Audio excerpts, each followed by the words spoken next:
नमस्कार. आज आपण एका मोठ्या आणि गमतीशीर विरोधाभासाबद्दल बोलणार आहोत.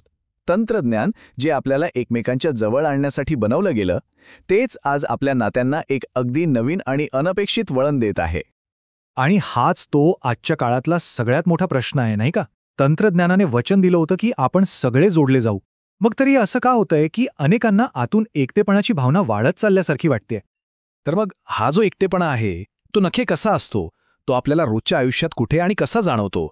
चला, या पहिल्या भागात आपण याच डिजिटल जगात हरवलेल्या संवादाची काही लक्षणं पाहूया. याचे परिणाम तर आपल्या आजूबाजूला सगळीकडेच दिसतायत. घरात बघा, पालक, मुलं, नवरा-बायको यांच्यात बोलणंच कमी झालंय. आपण सतत संपर्कात असतो, पण तरीही एक भावनिक अंतर जाणवतं. समोरासमोर भेटण्यातला जो जिव्हाळा होता, तो कुठेतरी हरवलाय. म्हणूनच आज या परिस्थितीला लोनलीनेस एपिडेमिक म्हणजेच एकटेपणाची साथ असं म्हटलं जातंय. आणि डेटिंग ॲप्सवरची स्वाईप कल्चर तर विचारूच नका.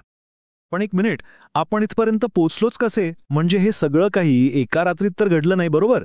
हे समजून घेण्यासाठी आपल्याला संवादाचा हा बदलता प्रवास थोडा मागे जाऊन पाहावा लागेल.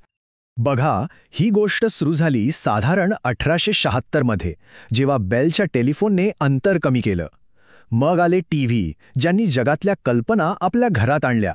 90च्या दशकात इंटरनेट आलं आणि ईमेलमुळे आपण जगात कोणाशीही लिहून संवाद साधू शकलो.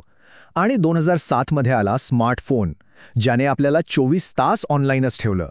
म्हणजे प्रत्येक टप्प्यावर आपली साधनं वेगवान आणि आकर्षक होत गेली, पण त्याचबरोबर आपल्या बोलण्याची पद्धतही बदलत गेली. आणि यातला सगळ्यात महत्त्वाचा मुद्दा काय माहितीये?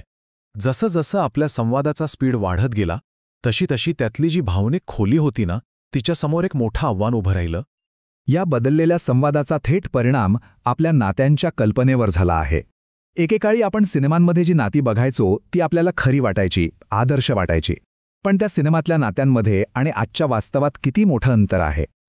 तुम्ही आपकी कसम किंवा अभिमानसारखे जुने हिंदी सिनेमे आठवून बघा. त्यातल्या सगळ्या कथांचा मूळ आधार काय होता? गैरसमज, म्हणजे एकमेकांशी न बोलणं. त्या सिनेमांमधली शोकांतिकाच मुळी संवादाच्या अभावावर उभी होती. हेच तर ते सांगत होते की नात्यांमध्ये मोकळा संवाद किती महत्त्वाचा असतो. आणि इथेच तो फरक आपल्याला अगदी स्पष्ट दिसतो.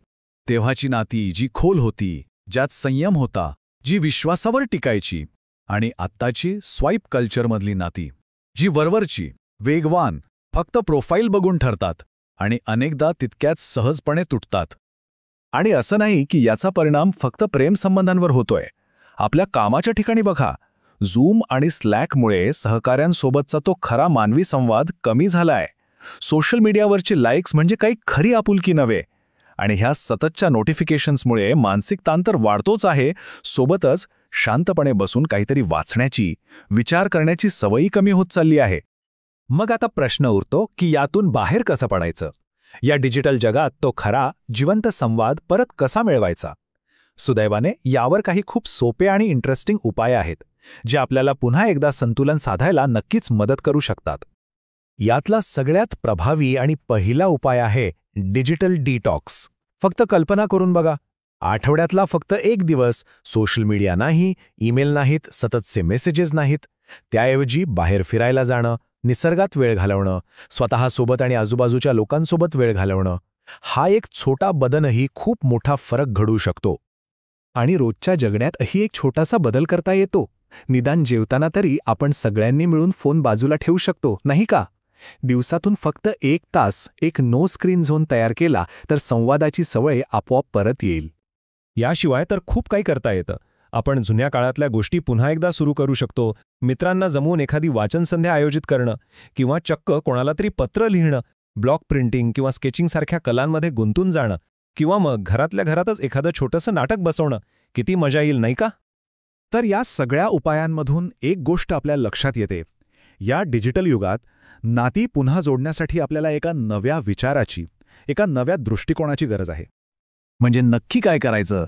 तर संवाद हा फक्त सवय म्हणून नाही, तर एका उद्देशाने करायचा. टेक्नॉलॉजीला आपलं मालक नाही, तर नात्यांना मदत करणारं एक साधन म्हणून वापरायचं. आणि सगळ्यात महत्त्वाचं, निसर्गाला आपला सोबती बनवायचं. त्यातच आपल्याला खरी शांतता आणि संतुलन मिळेल. शेवटी हे सगळं बदलण्याची ताकद आपल्या प्रत्येकाच्या हातात आहे. पण खरा प्रश्न एकच आहे, या सगळ्याकडे लक्षात कोण घेतो?